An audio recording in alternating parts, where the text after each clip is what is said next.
people rapidly grow but haven't actually put in any thought around capital required, both working capital and investment capital, to purchase equipment. And they haven't joined the dots between operating profit. So an operating profit level in its most rudimentary form is where the cash flow for the business is going to derive from. So just putting aside issues around when customers pay and we've got to pay our suppliers for just one moment. What tends to happen is we get rapid growth.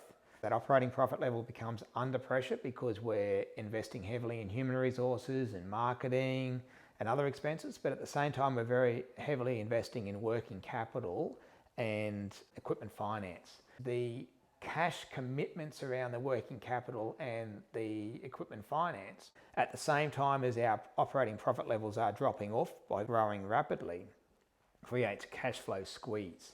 And the only way that cash flow squeeze can be avoided is obviously having sufficient capital in reserve.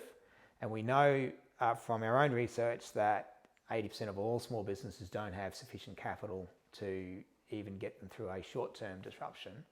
But without that sufficient capital already in place to fund growth, that funding has to come from elsewhere. And generally that comes from the equity in a business owner's house. And the faster a business grows, the quicker that equity erodes and the quicker the ability to fund the business from external sources comes from. Now, there are cash flow funding opportunities available through debtor finance and other finance facilities available in the marketplace. But again, they're really short-term funding solutions and not a long-term funding solution. So they all have to be repaid and they all come at a cost, which further stresses the available cash to meet the growth requirements.